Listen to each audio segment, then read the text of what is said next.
Alors, avant d'entendre notre frère, on va faire un mot de prière, si vous voulez bien.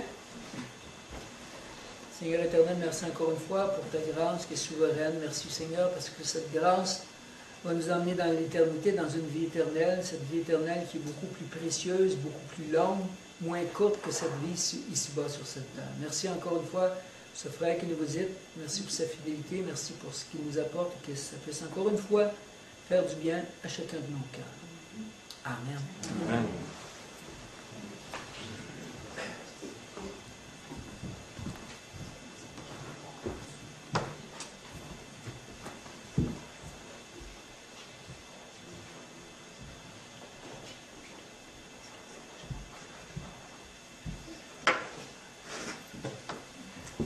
OK. Vous vous demandez toujours ce qu'on se dit, hein? Bien, moi aussi, je vous remercie de votre invitation, de votre accueil toujours aussi chaleureux ici. On est très à l'aise parmi vous. Merci Seigneur d'être avec vous ce matin ici à Granby. C'est quoi l'adresse 900? 324 Denison West à Granby, dans une charmante petite ville. Bon, bien écoutez, nous avons commencé à examiner les 4 principes de la direction divine la dernière fois ensemble, puis il en restait 2. Donc, on va continuer ce matin. Le premier, bien, je vous donne le premier qu'on avait regardé, sans entrer dans les détails, parce qu'on l'a déjà sur les enregistrements. Mais le premier principe, c'était Dieu désire continuellement communiquer avec le croyant. C'est son désir au Seigneur. Mais nous devons aussi désirer ce contact avec Dieu. Alors, on en avait parlé un peu, ça c'était le premier principe. Et le deuxième principe, c'est la direction divine provient de Dieu. Et la demeure de Dieu est le cœur, votre cœur, le cœur de l'âme. C'est celui qui a invité Jésus dans sa vie. Et Dieu vient habiter par son esprit. L'Esprit de Dieu vient habiter en lui. Donc, on a vu ça aussi. On était rendu au 3e principe. Il en reste encore un autre, un 4e. Et puis, le 3e principe, c'est un verset dans Proverbe, le chapitre 11 de Proverbe, au verset 14. Et ce que ça nous dit, c'est que nous devons rechercher la direction divine qui peut se manifester au travers des autres croyants.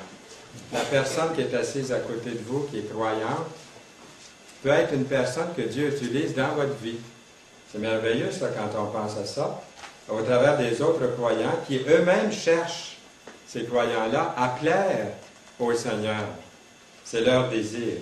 Et le verset dit ceci, le verset 14 du Proverbe 11. « Quand la prudence fait défaut, le peuple tombe, et le salut est dans le grand nombre des conseillers. » Donc, voyez-vous, ça confirme bien ce qu'on vient de voir. Et nous avons quand même cet avertissement dans la parole de Dieu. Je vous donne des références si vous n'avez pas le temps de les rechercher. Il y en a qui sont très rapides. C'est dans 1 Jean, chapitre 4, verset 1. C'est complètement à l'autre bout du Nouveau Testament. Nous avons cet avertissement dans la parole de Dieu, dans ce texte-là, d'user d'une certaine prudence. Alors, voici ce que le verset dit. « Bien-aimés ». J'aime ça quand l'apôtre ou l'écrivain, l'évangéliste, celui qui écrit, nous appelle « bien-aimés ».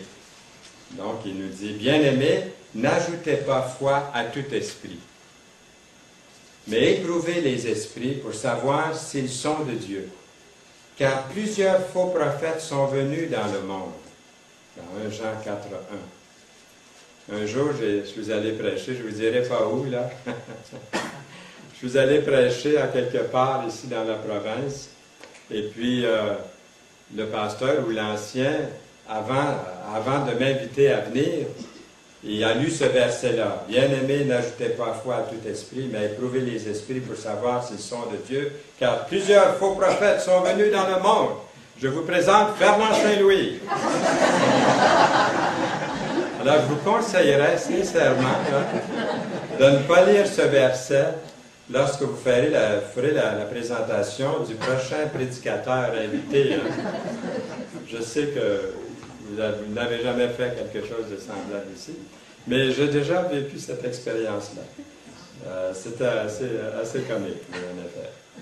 Mais c'est un bon verset, hein? Il est dans la parole de Dieu. Puis on vit dans des jours où il faut tout examiner par la parole de Dieu. Il ne faut pas se laisser prendre par un bel orateur avec un verbe qui nous séduit, parce qu'il faut vérifier avec la parole de Dieu. Nous avons aussi ce bon conseil dans la parole de Dieu. C'est dans Jacques, le chapitre 4, et le verset 7 et 8. Alors, je vous le lis, le verset, même si vous n'êtes pas encore rendu dans votre passage, là. C'est Jacques, chapitre 4, verset 7, qui dit ceci. « Soumettez-vous donc à Dieu. Résistez au diable et il fuira loin de vous. Approchez-vous de Dieu et il s'approchera de vous. Nettoyez vos mains, pécheurs. Purifiez vos cœurs, hommes irrésolus. » Alors, soyons prudents. Soyons prudents. Il y a 3 voix, même 4, qui peuvent se faire entendre à vous. Alors, c'est bon de demander qui parle. Hein? Des fois, on dit qui parle, quelqu'un frappe. Qui est là? On n'a pas reconnu la voix. Alors, c'est bon de demander, comme chrétien, comme croyant, qui vient de me parler? Il y en a au moins, il y en a ici 3 ou 4. Le premier, c'est le moi. Ça pourrait être le moi. Mes opinions, mes goûts, mes favoris, ma volonté vient de me parler. Alors, est-ce que c'est bon? Est-ce que c'est selon la parole de Dieu? Est-ce que c'est moral? Est-ce que c'est spirituel? Le moi vient de me parler. Puis il me parle souvent. Hein? La plupart du temps, c'est lui qui me parle. Notre ego. Le deuxième, et ça, c'est risqué, puis c'est sournois, puis ça peut être emballé dans le plus bel emballage, surtout à l'approche des fêtes, là. Le diable ou ses hémifères. Oui, qui se traduit souvent par la méchanceté, par la haine, par les complots, des complots diaboliques. Et il y a une autre voie, et vous l'avez deviné, c'est celle du monde. Tout autour de nous, la sollicitation qui nous vient par toutes sortes de moyens modernes que nous avons aujourd'hui. La liste est longue, hein, des moyens de communication que vous connaissez tous. La voix du monde vient par tous ces moyens-là. Même en sortant d'ici, tout de suite, on a toutes sortes de tentations, de choses qui nous sont sollicitées. Il y a une autre voix, et c'est la bonne, c'est celle qu'il faut écouter, et c'est la voix de Dieu, c'est la voix du Seigneur. Et la voix du Seigneur, on peut l'entendre de plusieurs façons aussi. Vraiment de plusieurs façons. Alors, qu'est-ce qu'on doit faire? Bien, le verset que vous avez devant vous, dans Jacques 4, versets 7 et 8, il nous dit premièrement de se soumettre. Et ce matin, on a parlé dans la réunion précédente de l'obéissance. Puis là, j'étais à ma place et je me disais, c'est curieux comme souvent le Seigneur nous prépare, ou prépare mon cœur à moi, au message que je vais donner. On parlait d'obéissance. On a souligné ce fait-là. Eh bien, il dit, soumettez-vous donc à Dieu. Et deuxièmement, il dit, résistez au diable. Donc, il y a une lutte, hein, comme chrétien, ça ne va pas tout seul. Des fois, je dois lutter, je dois appliquer des principes, je dois appliquer certaines règles pour pouvoir résister justement au diable. Ça ne va pas tout seul. On voit qu'il y a une résistance, d'être soumis à Dieu premièrement, puis ensuite de résister au diable. Parce qu'on ne peut pas résister au diable si on n'est pas premièrement soumis à Dieu. Je pense que l'ordre ici est très, très important. Et puis ensuite, il dit de s'approcher. Approchez-vous de Dieu. À nouveau, soumettez-vous à Dieu, mais ensuite, il dit approchez-vous de Dieu. Comment est-ce qu'on peut faire ça? Se confier en Dieu, par la prière, une prière de foi. Seigneur, je suis faible, mais je place ma foi en toi. J'applique les principes qu'on vient de voir dans Jacques. Et puis, Seigneur, j'y vais par la foi. Ça marche. Des fois, ça marche moins. Des fois, ça ne marche pas. Mais examinons notre cœur parce que Dieu nous a donné quand même des critères qui sont sûrs. Il nous dit comment faire dans sa parole.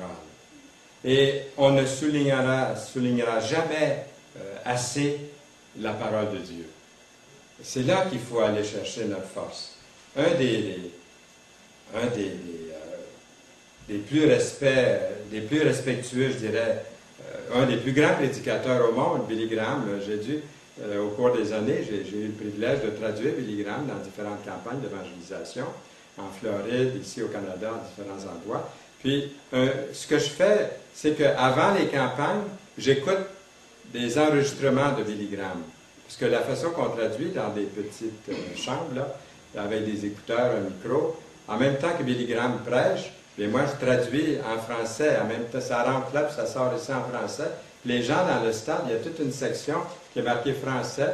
Là, ceux qui ne comprennent pas l'anglais ont des écouteurs, puis ils entendent ma voix. En même temps que Billy Graham, ils entendent Billy Graham aussi, mais ils entendent surtout ma voix. Alors comment est-ce que je fais? C'est que quelques mois avant, quand je sais d'avance, beaucoup d'avance, que je vais faire ce travail, j'écoute les messages de Billy Graham, puis en même temps, je traduis dans mon bureau. J'écoute des messages, puis je le traduis. Alors quand j'arrive pour le vrai, c'est comme une pratique. Hein? J'ai eu la pratique, hein, ça va bien. Mais c'est vous ce qui m'a surpris en faisant ça? Il y a des choses qu'on découvre quand on est si près d'un message, puis que ça devient vous l'habitez, ce message-là, il vous habite aussi. C'est que dans un message de 45 minutes, Billy Graham, il disait à peu près 45 fois, la Bible dit. Alors, c'est la parole de Dieu. La parole de Dieu est remplie dans son cœur, puis c'est la parole de Dieu qui sortait dans différents messages. C'était pas toujours le même message, mais 45 fois, je voyais un message à peu près une fois toutes les minutes, il disait la Bible dit, puis il citait quelque chose de la parole de Dieu. Donc, il faut que la parole de Dieu, c'est pour ça que je dis qu'on ne souligne pas assez, jamais qu'on soulignera assez, le fait de retourner à la parole de Dieu. Un jour, on était en train de parler avec des personnes autour d'une table, et puis il y avait une dame là, qui était venue à la réunion. Elle était visiteuse à cette réunion-là, une réunion de chrétiens. Elle-même ne connaissait pas encore le Seigneur comme son sauveur, mais elle était religieuse, elle était pratiquante pourtant, mais elle ne connaissait pas Jésus personnellement, comme son sauveur personnel. Puis on jasait, puis elle entendait les chrétiens qui témoignaient ici et là. Puis à un moment donné, elle en avait assez. Elle dit, vous voulez dire que vous parlez de Jésus aux gens? À qui est-ce qu'on parle de Jésus? Elle a dit. Aujourd'hui, à qui est-ce qu'on peut parler de Jésus? Autrement dit, personne ne veut de Jésus. Puis elle serait bien gênée de parler de Jésus. Puis il y a quelqu'un qui a dit, ben oui, mais pour parler de Jésus, il faut que Jésus soit en nous, dans notre cœur, personnellement. Puis il faut se nourrir de sa parole. Puis là, c'est ça devient une deuxième nature. On en parle. Alors, c'est important de vraiment être appuyé sur la parole. Et le quatrième principe, c'est très important, le quatrième principe, la direction divine n'est efficace que s'il y a une attitude, et je reviens encore à ceci, d'obéissance, une attitude d'obéissance, et non de contestation, puis de rébellion, ce qui est encore pire. La contestation, la rébellion devant la direction divine, si on veut que ce soit efficace, eh bien, ça prend cette attitude d'obéissance. On pourrait avoir l'impression, quelquefois, d'avoir été oublié de Dieu, mais nous persistons quand même à lui obéir, peu importe les circonstances. David Wilkerson, que vous connaissez, il est l'auteur de La Croix et le Poignard. C'est lui qui avait fait à New York, dans la ville de New York, il y a plusieurs années, il était allé chercher ce qu'on appelle des voyous, hein, les gens de la rue, des gens qui faisaient des coups, même des meurtres.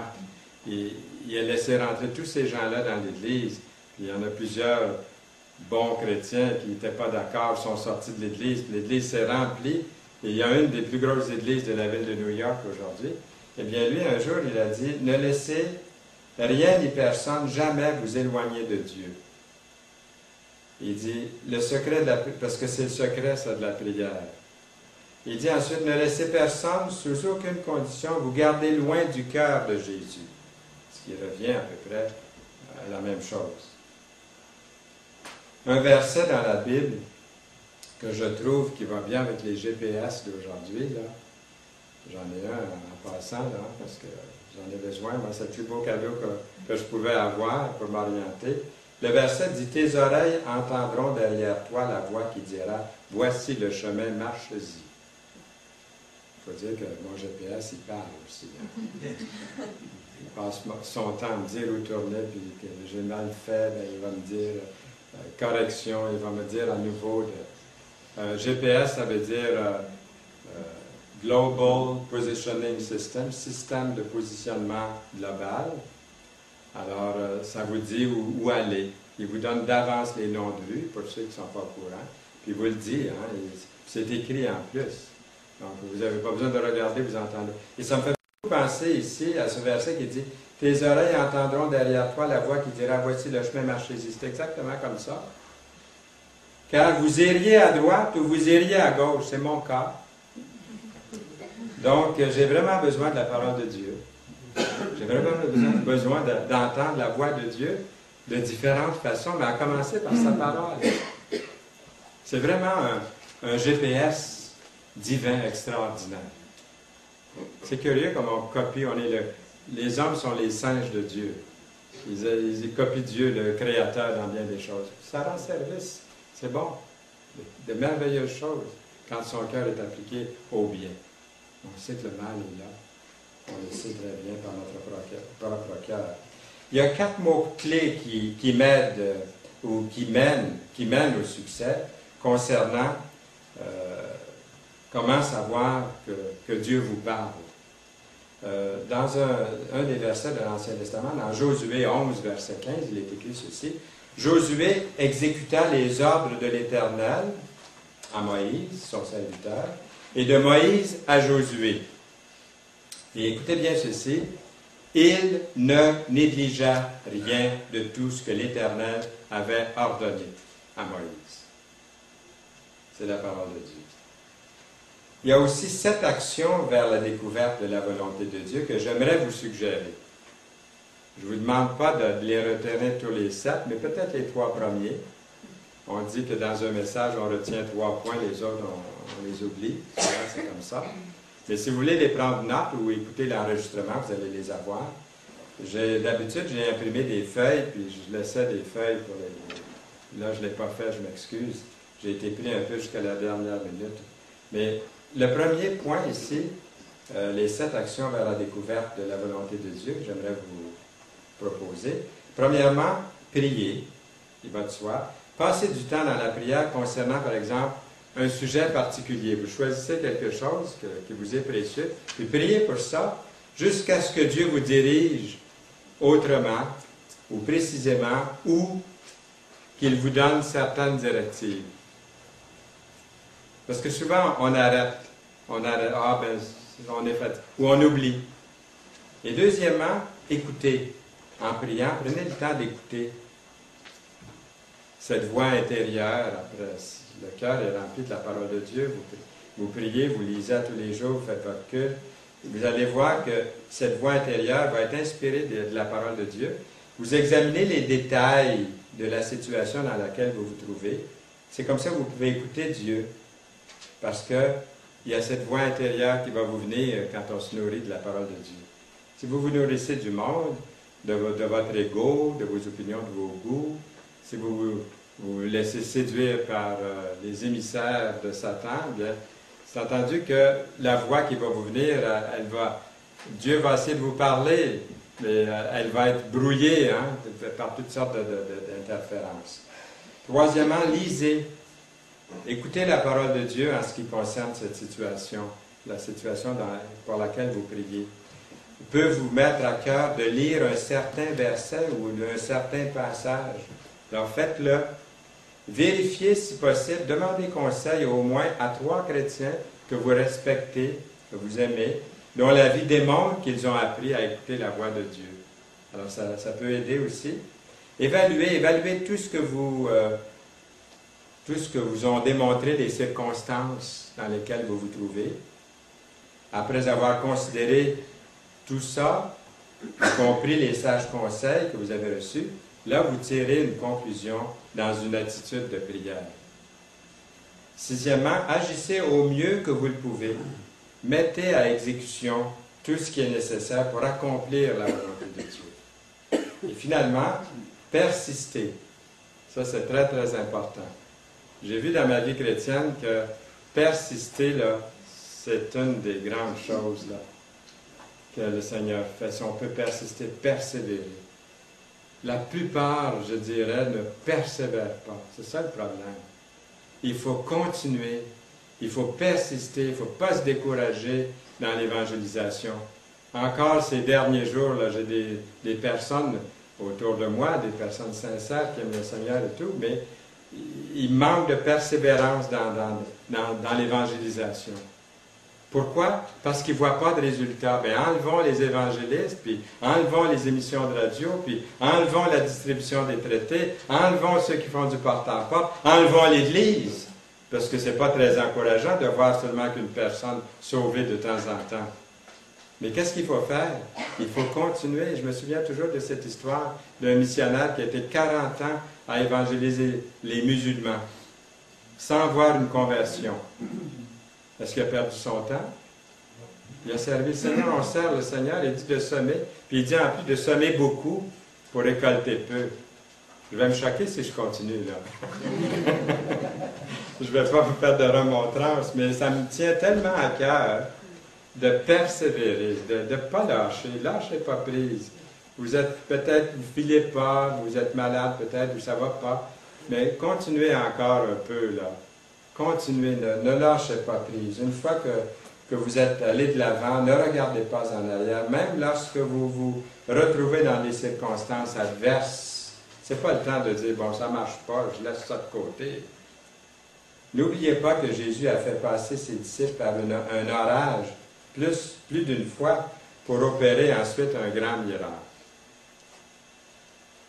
Ne nous lassons pas de faire le bien, il est écrit, car nous moissonnerons au temps convenable si nous ne nous relâchons pas. Un de mes versets favoris, c'est dans la Bible, Galates 6, 9. Quand j'ai écrit pour la confirmation de mon rendez-vous, j'avais dit à Claude que je parlais ce matin l'enseignement pour surtout la famille. Et puis Claude, il doit se demander, Fernand, il n'en a pas parlé, c'est parce que je n'avais pas terminé la dernière fois. Donc, je vois que j'ai encore une dizaine de minutes. Vous êtes bien confortable? Tout le monde est heureux? Oui. On continue 10 minutes. On entame le prochain message, c'est pour la famille, au fond. Alors, nous sommes tous des familles, on fait partie tous d'une famille, ça peut être intéressant pour chacun de nous. C'est un enseignement basé sur les Écritures, encore une fois, c'est faux baser les enseignements sur l'Écriture. Et l'observation que j'aimerais faire pour commencer, c'est que ce qu'on voudrait voir dans nos enfants, parce que les parents qui sont ici ce matin, on veut ce qu'il y a de mieux pour nos enfants. Bien, ce qu'on voudrait voir pour nos enfants, là, bien, il faut commencer par soi-même. Moi, j'ai appris la leçon il y a... Bien, j'ai continué à l'apprendre, là, mais mes enfants ne sont plus là, ils sont grands maintenant. La plus jeune a 44 ans. Donc, hein, j'allais dire le pire est fait, hein? Alors, à cet âge-là. Mais je me rappelle, il y a plusieurs années, quand nos enfants entraient dans l'adolescence, j'étais à Winnipeg, il y avait un monsieur, là, un ancien dans l'Assemblée, là où j'allais donner des messages à Winnipeg, il s'appelle David Best.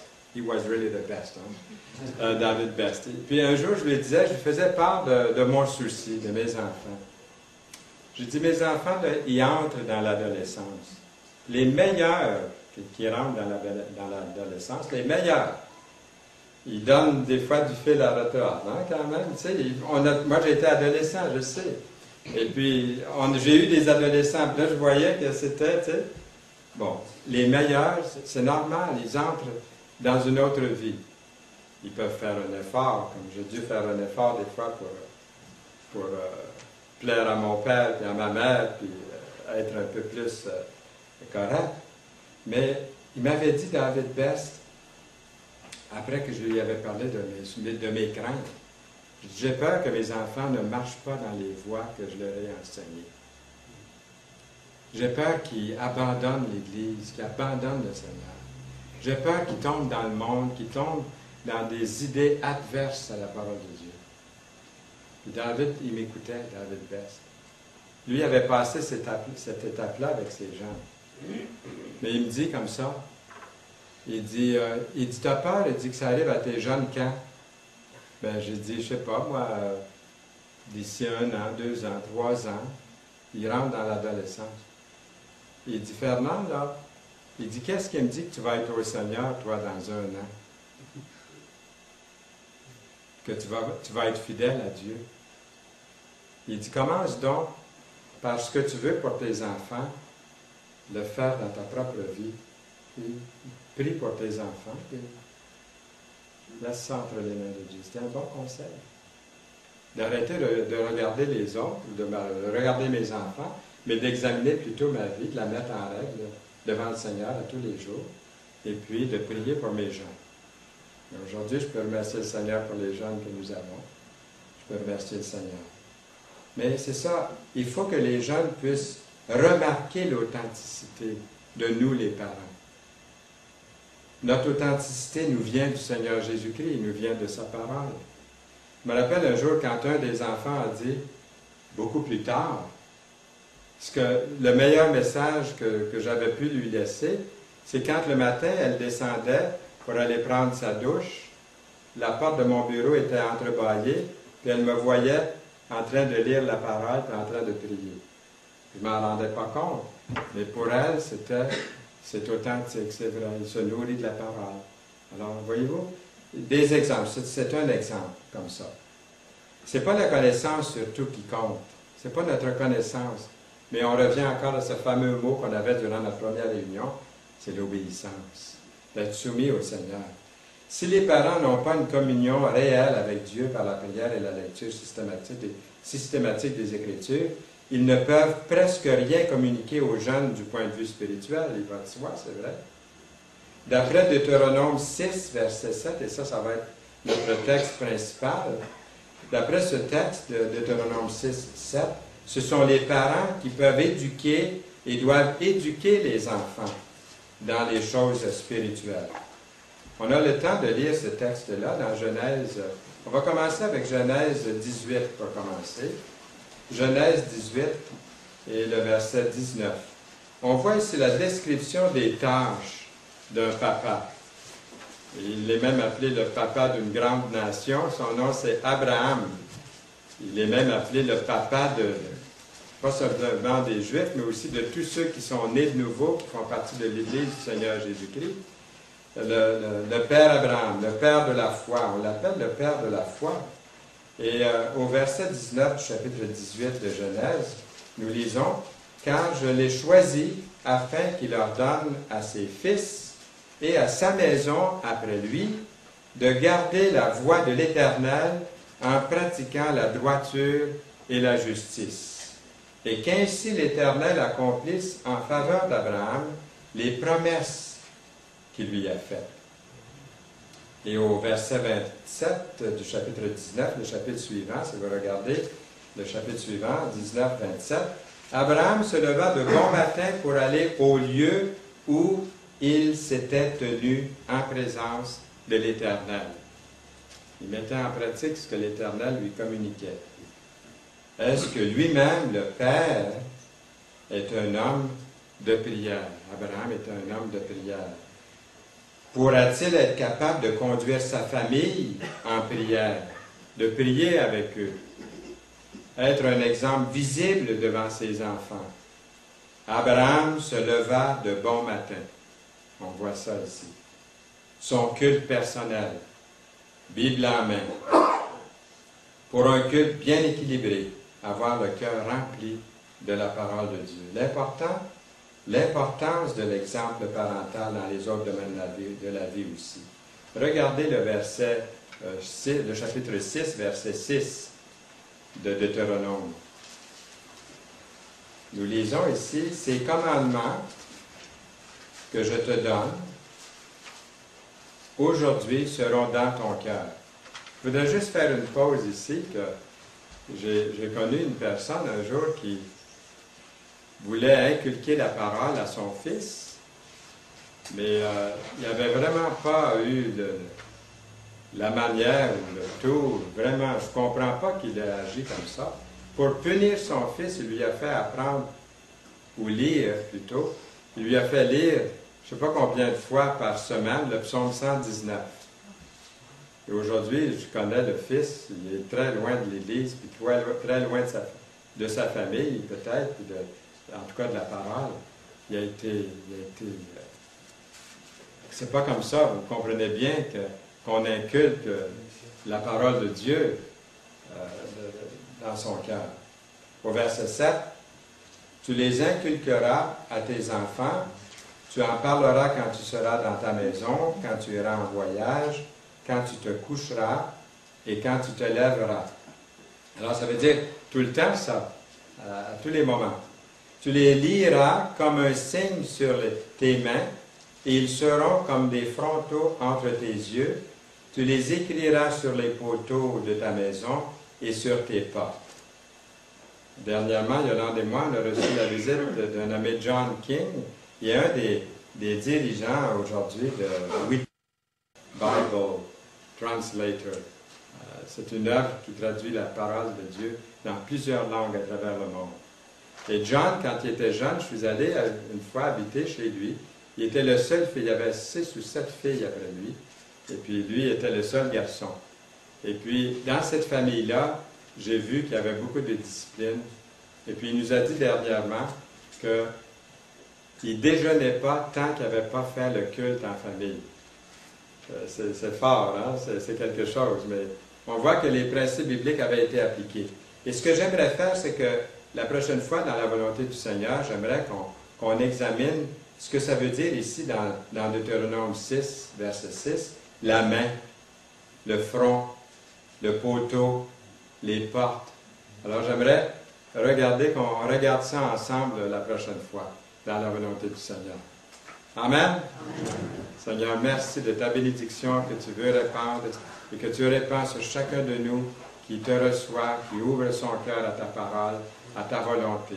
Seigneur, merci que ce matin nous avons été dans cette volonté d'être ensemble réunis en ton nom pour ouvrir notre cœur à cette parole et y marcher selon ta volonté. Au nom précieux de Jésus. Amen.